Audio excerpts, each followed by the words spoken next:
We've been over in Europe and in third world countries right now. Let's continue the trend. Let's go to the home of the longest continuous burning tire fire, the land of 1,000 dirt roads, the land of no gravel, the land of no gravel. The wagon wheels are still in use there. It's Silver Springs, Nevada. On line 2, we have the not so lovely Aaron. Hey, Aaron, what's up? But we got gongs, don't we? We got gongs, yep. Yeah, remember, it reminds me of the Gong Show. You know what? We are out here banging the gong this morning because we have great news on the GMO front. What's that? We all know I made a big hullabaloo about Debbie Stabenow going to attach a rider. Now, I know it wasn't me making all the stink. It was a nationwide effort of everybody coming together via organizations like Food Democracy. Boy, I'm out of breath. You guys caught me off guard. I had to run out and bang them. Well, I was in the kitchen because it is 12 degrees this morning. Ooh. And we did we had to do the warm your bones biscuits and gravy to get going here this morning. It is cold out here. The sun came up, really nice sunrise, but boy, is it cold. But anyways, organizations like Food Democracy Now, and of course Ronnie Cummings of the Organic Consumers Association, with their petitions and everything, enough heat was raised on the elected officials. No riders were attached to the omnibus bill that passed yesterday. So, in a way, that is a victory for the Let's Label Our Food GMO movement that's going on. Yeah, it's kind of a victory. You're making me shake. You're making me shake. Yeah. Is it overcast out there? Is it real cloudy? You know what? I was outside when our Croatia friend was on and taking photographs of the sunrise. Gorgeous. It was just unreal. And now that sun went behind the clouds. Yeah, okay. It is a little bit overcast. Looks like something kind of starting to move around. Maybe we got the edge of a storm touching us right now. Now, along the GMO thing, while we're on HR 1599, I received an email from Harry Reid. And it kind of sounds... It really does. It sounded like he kind of endorses HR 1599, the way he worded the email. But I also have the recording from when Harry Reid was in the studio talking about food labeling and how. So I will be putting an article together with that recording and the email. And again, we still need to be on that phone, and we still need to call our people, our senators in whatever respective state you're in, so they vote no on... there's another bill Barbara Boxer put up. It's called S511. These things all have the word voluntary in them, and no, we don't want voluntary food label. We want food labeling. So let your elected officials know that S511 is not that sound. And HR 1599, vote no, period. Vote no. And again, it's beyond me why 90% of the people in this country are expecting our elected officials to go to Washington and pass legislation that we want as a people, we the people, and yet we have to go through all this effort to make sure we get what we want. I mean, I thought that's what our taxes were paying these, I'll fondly call them nitwits this morning in Washington, D.C. Well, see what happens when you think. Yeah. Boy. Our elected officials... The gears get to burning sometimes, too. Yeah, our elected officials represent us until they leave town and go to Washington. That seems to be the extent of it. And on the flip side, let's talk about Hillary Clinton. Her campaign has been hounding me to help with the caucus here in Nevada. So I said, okay, here's my proposal to you. This is what I will do. I will make arrangements with our local community center out here that will encompass people, residents from Silver Springs, Stagecoach, Nevada. I will put on I'll spring for a pizza feed for everybody, so everybody's got a little bit of munchies, and we'll sit. But I get an interview with Hillary for AM News and my blog. So we'll see what happens. That was the... I'm not going to give them money because they won't answer my question. So if you'll interview with me, then maybe I'll consider supporting you and answer some real questions that people are looking about. I could care less how many kids are starving in another country. I don't mean to sound mean, cruel, or crass at this time of year, but the reality is there's kids right here in Silver Springs that go hungry and they don't get food. And I'm sorry, but they deserve to be fed. Well, we have kids in this country. We have seniors in this country that are choosing between meds and food. We have veterans that are homeless that can't afford a home. They sleep on the streets. They don't know where they're going to eat tomorrow. I mean, to me, I really think we do a great job of taking care of everybody but ourselves. What's wrong with that picture? I agree with you 100%. Let's think of us first. Now, in my heart, is it the right thing to do to help starving people and all that stuff? Absolutely it is. But we need to take care of the kids in not just in this country. Take care of the kids in your own city, in your own county, in your own state. Let's take care of the seniors. Let's take care of the veterans. When we've got that done, then we can worry about everyone else. But this country. When this country rebounded after the Great Depression, we were a solid, very strong country. But we were that way because our infrastructure was strong. We had problems still as a society, but the infrastructure of America was strong, and we were able to become what we were known, as a superpower, whatever you want to call us. But that was because we had built an infrastructure, and it was solid. It was solid from the foundation up, and now all of a sudden there's holes everywhere, and boy, there's stuff leaking like crazy. Yeah. Well, the Soviet Union found out that you can't continue to build a military-industrial complex and let your people starve, let your people freeze. The people finally had enough of that. I mean, and that's a problem. The military, and I'm pro-military, but I'm sick and tired of seeing $300 million fighter craft that can't be deployed to forward operations areas because they're afraid to lose one.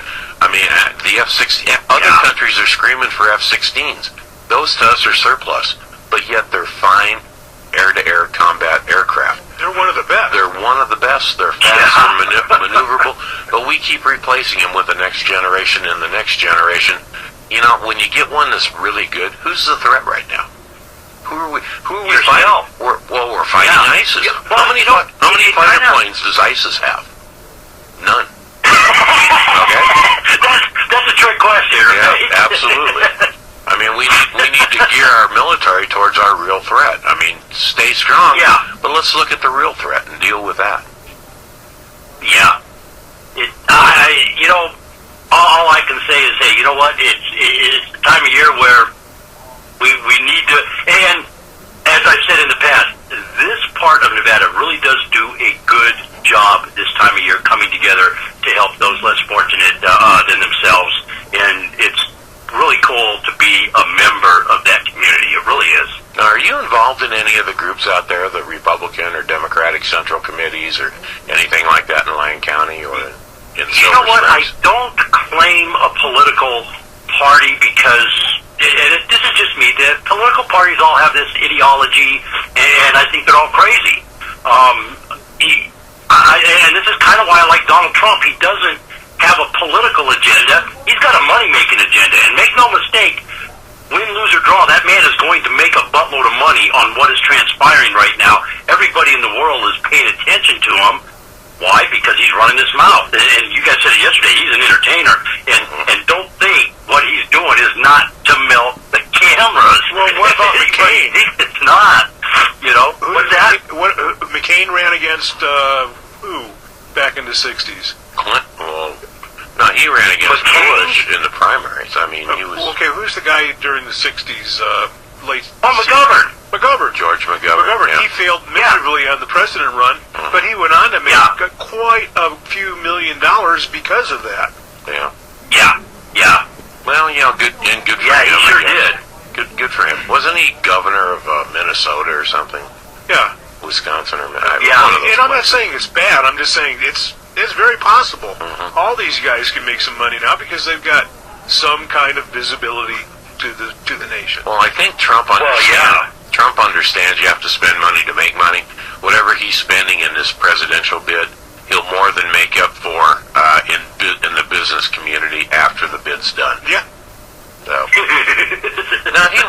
mean, You know we will. That's the way. Yeah, you know what? And why everybody's banging him, say what you will, this guy's going to laugh all the way to the bank on this. When it's all said and done, he is going to make bank here. And something really, I mean, and this is, again, my opinion, but I really think something good has come out of Trump. Whether you like him or not, he's got us talking about issues that people were kind of afraid to talk about, and they didn't openly talk. It was kind of behind closed doors type conversations going on, and that's not the case anymore. You hear it in the grocery stores, at the gas station, when you go to the bank, you hear people talking and discussing this stuff, and I don't hear people jumping up and down. I hear people actually rationally talking, giving thoughts, exchanging ideas, and who knows, maybe that'll help everybody in the big picture. As they say, conversation never hurt anything. Did you, oh man, where is it? Never mind, I got to think about this for a second. I don't know. I was just thinking about, Trump, if he tried to advertise his business, the kind of advertising he's gotten for the trade name Trump over the last 8 or 9 months, Oh, yeah. it would have cost him billions of dollars to pay for that kind of advertisement on all the networks, and now he's getting it for free because he's a candidate. He might have had to file his fifth bankruptcy. No kid. Yeah. I mean, Trump everything. Yeah. And how many people could have cared less about Trump Plaza and Trump Towers? I mean, now that's like A couple thousand people that were working there. Oh, yeah, but now everyone knows. I mean, everyone knows that's the headquarters of the Trump empire, and he's got an office on whatever it is, the floor there, and his daughter has an office on the floor below, and but that would be like Jimbo. Jimbo runs for president, and everywhere you look, it's Jimbo. Every network news, it's Jimbo said this, Jimbo said that. And then when it's finally over and done, you can have Jimbo cornflakes, you can have Jimbo antifreeze, you can sell Jimbo tires, you can have the Jimbo shopping center. I mean, really, the trade name, the Trump name now, is going to be very marketable. Well, if you could buy stock, if you could buy stock in the name, I would buy it. Yeah, I think it'll go up. I think business-wise, this is a pretty smart move. But he is an entertainer, Yes. and he is going to do what Perot did.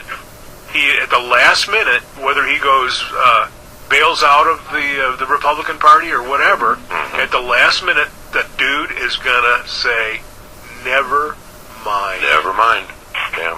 You know what? I firmly believe in my heart of hearts that if Donald Trump gets elected, that everybody that votes for him, because this is the only reason I would vote for him, was so I could hear him tell somebody in Congress, "You're fired."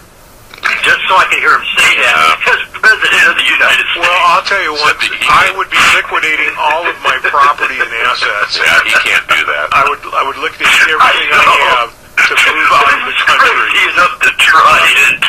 Yeah. Liquidate everything, move to Costa Rica or something. Yeah, I would definitely get out of Dodge. Talk to Kent. That would probably be the best move there. Beachfront property in Costa Rica. Yeah. Well, it'd be really expensive because everybody in the world, everybody in the States would be moving down there. Yeah, it wouldn't be the inexpensive retirement village it is right now. Yeah, you want a cleaning service? Hey, Jimbo will do it. Yeah, Jimbo's cleaning service. Dennis Romeo and Jimbo's cleaning service. Say habla españolas. Banjolas. Boy, howdy, Yeah, no kidding. Oh, wow.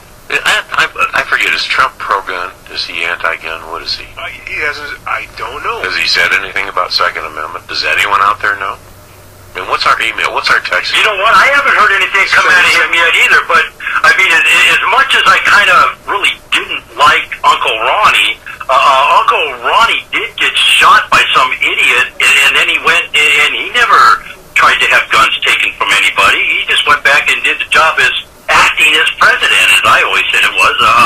But I don't understand. Ain't nobody shot these presidents, and they all wanted to take guns away from everybody. I'm just not Clinton was that way grasping. too. You know, I don't understand why they want to take guns away instead of educating people on what a gun is. You know, you can't hide the gun in the closet and expect somebody to learn about it. Educate your children and your friends or whatever. Who was the press secretary? That was Brady that got shot. Brady. Yeah, we got the Brady bill. That became And the the Brady bill was only over registration for guns because this guy got a gun and was declared psychotic. Yeah, but remember that happened during a Republican presidency.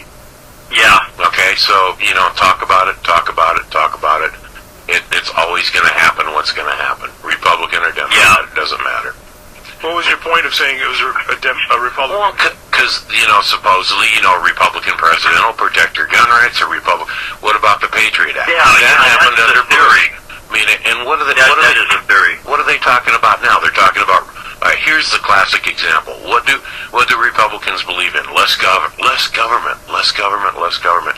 Now they want drones registered. Okay? They talked about that on the debate. Drones who's going to handle that? Well, it'll be registered with the FAA. Okay. Who's going to more government? Who's going to do that? It just makes no when sense. you're talking about social programs and drone, I don't really think that's expanding the government that much. Not as opposed as to the other charitable departments. Charitable? Yeah, charitable. I mean the giveaway departments. Not Social Security, but you're talking about food stamps. You're talking about welfare. Welfare. Well, I'd rather see the hungry get food through the welfare program than the defense contractors get another $300 million per item for a Raptor that doesn't do what it's supposed to do and was no better than the F-15. But that doesn't have anything to do with these little drones. No, but it's money. Neither does welfare have But anything to do those drones have some capabilities that could be used to backdoor stuff and not really be up and up. And that would be, if I was sitting behind a desk in a government office, that would be the reason I would be looking at is what is the capability of that drone. And I think I kind of want to know who's going to have those in their hand. I can kind of understand that a little bit. And depending on what they do and how they go about it, it's one thing to register it and know. That way, if something happens, we can come say, okay, Joe, you did this. It's your drone. What's going on? You didn't report it stolen. Are you in places you're not supposed to be? You can go get to the issue right away and snip it in the bud, as they say. But I don't know why else they would even want to do anything with the drones except for that element of what its capability is. Well, I have a couple of classic examples. It says over half a pound. Now, my RC helicopter doesn't weigh a half a pound, so it's not considered something registrable. The Flying Club here in town has their airstrip that they have a $99 a year lease on. Where's that at? It's out the backside of Lemon Valley, I think it is. Oh, okay. But it's paved. It's a paved runway, taxiways, flight stands, so that you can fly radio control. There's a lot of drones out there. I mean, they fly them out there at the RC place. You've got a frequency board. You've got all that stuff. That's within a 5-mile limit of an airport, which is the Reno State Airport. It's only about a mile away from the end of the runway. So technically that would be illegal to do that, fly it out there at a place that's developed. This coming weekend in Carson City, they're going to try to set a Guinness Book of World Records for like a human Christmas tree. They want 3,000 volunteers out at the football field at Carson City to form a human Christmas tree with lights, and they're trying to set a Guinness Book of Records. Well, you know how they're going to photograph it? With a photo drone. They're going to have a drone fly over and photograph it, so there's pictures and stuff there. Well, Carson City is within 5 miles of the Carson Airport. Can't do that. Yeah. Can't fly them there. Oh, wow. I mean, it's opening up so many issues over. You know what? Everything in Carson City is 5 miles from the airport. Unless you're way down by Walmart, maybe that might be. Death Valley, yeah. Well, that's by the gun club, which is also right by the... That's a pretty tight restriction right there for... Well, I mean, there's no provisions that the organization get a permit or something for that day or whatever? I don't know. The gun club Carson City Gun Club is like right down the street from the airport too. Yeah, how about that? No firearms. Well, Aaron, we got to wrap this up. We've got the trooper on hold, so how do we get a hold of you? I don't know if she was listening or not. 775-230-9915. All your ski information, folks, HamiltonSkiLine.com. On the internet, it is www.allenallc.com. Yes, I wish I could listen. It's going to be a great day, folks. Let's all have a good time. Let's all be safe out there. All right, that's Aaron, Alliday LLC, out in Silver Springs. Let's go from there, too. There's a hold-up in the Bronx, Brooklyn's broken out in fights. There's a traffic jam in Harlem that's backed up to Jackson Heights. There's a scoundrel short a child who's just away.